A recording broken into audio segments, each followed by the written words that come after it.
नमस्कार दर्शकों, आप सभी का एक बार फिर से सिटी वेब पर स्वागत है और मैं हूं आपके साथ प्रीति चंद्रा। बुलेटिन की शुरुआत करेंगे आज की बड़ी खबर के साथ। दो पक्षों में हुए खूनी संघर्ष, गोली लगने से बेटे की मौत। बता दें कि पूरा मामला थाना सरसावा क्षेत्र के गांव गदरहेड़ी गांव का है।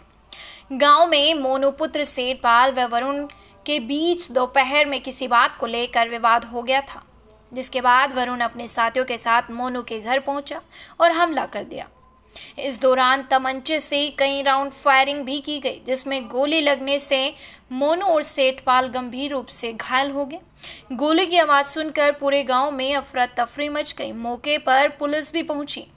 वहीं अस्पताल में इलाज के दौरान मोनू को मृत घोषित कर दिया गया, जिससे कि परिवार में कोहराम मच गया। बताया जा रहा है कि हमलावर रिटायर्ड फौजी है और वह गांव में फाइनेंस का काम करता है। दोनों में किसी बात को लेकर कहासुनी हुई थी, जिसके चलते हमलावरों ने घर पर पहुंचकर इस वारदात को अंजाम दिया। योगी सरकार का रक्षाबंधन पर महिलाओं को तोहफा, 2 दिन तक फ्री रहेगा बस का सफर। उत्तर प्रदेश में 60 साल से ज्यादा उम्र की महिलाओं के लिए भी एक अच्छी खबर है।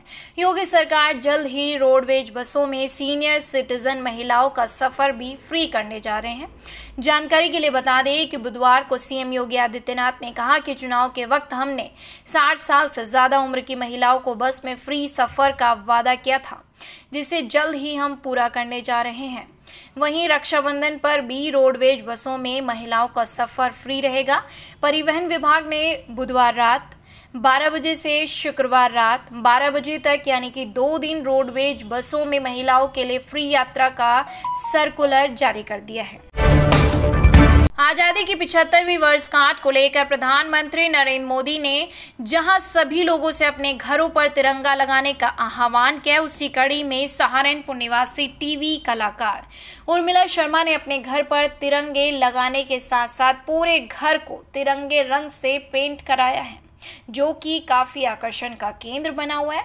वहीं उर्मिला शर्मा ने बताया कि वह कुछ अलग करना चाहती थी और देश के प्रति उनके दिल में 75वीं वर्षगांठ को लेकर काफी उत्साह है, इसीलिए उन्होंने अपने पूरे घर पर तिरंगे के रंग को कराकर अपना पूरा घर तिरंगे में बना दिया है। देखिए इस दौरान उन्होंने क्या कहा। मेरा नाम उर्मिला शर्मा है और मैं एक अभिनेत्री हूँ और सहारनपुर की वासी हूँ। देखिए, आज जगह जगह एक माननीय प्रधानमंत्री नरेंद्र मोदी जी ने एक मुहिम चलाई है, घर घर तिरंगा। तो मेरे अंदर से खुद ब खुद एक मोटिवेशन आई है कि प्रधानमंत्री जी ने एक मुहिम चलाई है। वैसे तो हम तिरंगा लगा रहे हैं, लेकिन एक मुझे अपनी खुशी जाहिर करने का ये है कि मैं अपने पूरा घर मैंने तिरंगे कलर में पेंट कराया है। शांति का प्रतीक वाइट, शौर्य, वीरता। तो ये जो मेरा जो घर का जो फ्रंट है, मैंने पूरा 3 कलर से मैंने पेंट करा है और मुझे इस बात को बताती हूँ बड़ी खुशी हो रही है। और मैं चाहती हूँ कि सभी देशवासियों को कुछ अलग अलग तरीके से सेलिब्रेट करना चाहिए, क्योंकि 75वीं वर्षगांठ चल रही है, आज़ादी की अमृत महोत्सव चल रहा है, तो उसे बढ़ चढ़कर हम सबको एक हिस्सा लेना चाहिए, इस मुहिम का हिस्सा बनना चाहिए। रक्षाबंधन पर्व को लेकर एसडीएम संगीता राघव के नेतृत्व में कस्बे में खाद्य सुरक्षा विभाग की टीम ने छापामार का अभियान चलाया। बता दें कि जिला अभिहित अधिकारी पवन चौधरी के साथ टीम ने रामपुर मनिहारन में दिल्ली रोड पर स्थित रजिस्ट्रेशन पर चल रही मोहतरम की पनीर फैक्ट्रीज में एसडीएम संगीता राघव के साथ रिफाइंड व मिल्क पाउडर से पनीर बनाते हुए मौके पर पकड़ा। उक्त प्रतिष्ठान में 2 पनीर के नमूने और एक रिफाइंड पामोलिन ऑयल का नमूना, एक मिल्क पाउडर का नमूना, एक दूध का नमूना संग्रहित किए गए।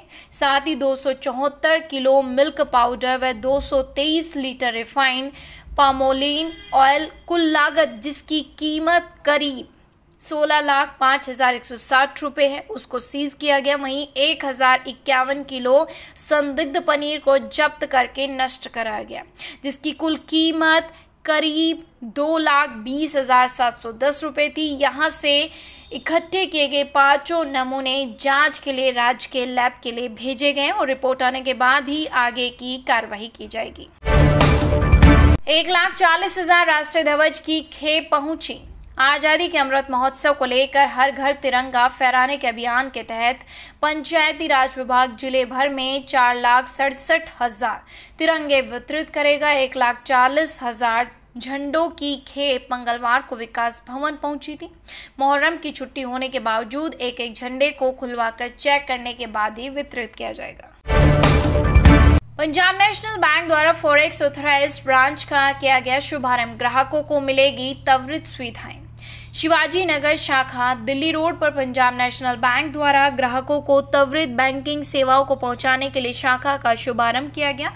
शाखा का शुभारंभ पंजाब नेशनल बैंक के अचल प्रबंधक सुसेंद्र पाल सिंह द्वारा किया गया। फीता काटकर जनपद के उद्यमियों निवेशकों को अब वित्तीय लेन देन और डिजिटल बैंकिंग की अनेक सुविधाएं एक ही शाखा पर उपलब्ध हो सकेंगी। कार्यक्रम में विशिष्ट अतिथि के तौर पर नगर विधायक राजीव गुंबर भी मौजूद रहे। ट्रेनों में ज्यादा सामान ले जाने पर लगेगा जुर्माना। ट्रेनों में जरूरत से ज्यादा सामान ले जाना आसान नहीं होगा। जारी गाइडलाइंस के तहत यदि आप अधिक सामान लेकर ट्रेन में यात्रा करते हैं तो आपको ही जुर्माना भरना पड़ सकता है। ये व्यवस्था हवाई जहाज में देखी जाती है, लेकिन अब इसे ट्रेनों में भी लागू कर दिया गया है। इस कारण यात्री अपने साथ जरूरत से ज्यादा सामान ले जाते हैं, जबकि यात्री अधिक सामान होने पर पार्सल ऑफिस में जाकर लगेज बुक करा सकते हैं। बता दें कि रेलवे ने यात्रियों के लिए सामान ले जाने की क्षमता भी निर्धारित कर दी। यात्री अपने साथ 40 किलोग्राम से 70 किलोग्राम सामान ले जा सकते हैं।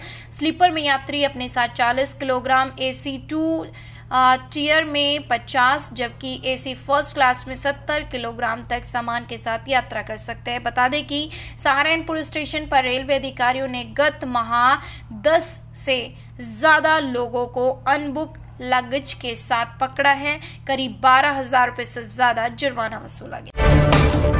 त्यागी महासभा व त्यागी एकता परिसर सहारनपुर द्वारा कलेक्ट्रेट परिसर पहुंचकर प्रदर्शन करते हुए जिलाधिकारी के माध्यम से मुख्यमंत्री व प्रधानमंत्री के नाम एक ज्ञापन सौंपा गया, जिसमें त्यागी समाज ने श्रीकांत त्यागी मामले को लेकर वहां के सांसद महेश चंद्र शर्मा को आग में घी डालने का काम करना बताया, जिसमें उन्होंने कहा कि श्रीकांत त्यागी ने जो किया है वह उसकी घोर निंदा करते हैं, लेकिन जिस तरीके से त्यागी समाज को टारगेट किया जा रहा है, आने वाले सन 2024 के चुनाव में त्यागी समाज उनको अपनी ताकत दिखाने का काम करेगा। देखिए, मेरा नाम राहुल त्यागी, ग्राम प्रधान छाछरेगी। आज हम सहारनपुर में त्यागी महासभा सहारनपुर और त्यागी एकता परिषद सहारनपुर के आह्वान पर यहाँ पूरा त्यागी समाज इकट्ठा हुआ है। ये नोएडा में जो श्रीकांत त्यागी जी का प्रकरण चल रहा है, उसी के संबंध में सब लोग आए और माननीय मुख्यमंत्री जी और प्रधानमंत्री जी को हमने ज्ञापन दिया है। इस पूरे प्रकरण में जो भी श्रीकांत त्यागी जी के उकसा का जो ये घटना हुई है, उनके द्वारा जो भी अपशब्द बोले गए हैं, उसके लिए कोई भी सभ्य समाज उसे समर्थन नहीं कर रहा है। और खुद श्रीकांत त्यागी ने कल गिरफ्तारी भी दी है अपनी, और उसके बारे में पूरे प्रकरण में अपना खेद प्रकट भी किया है।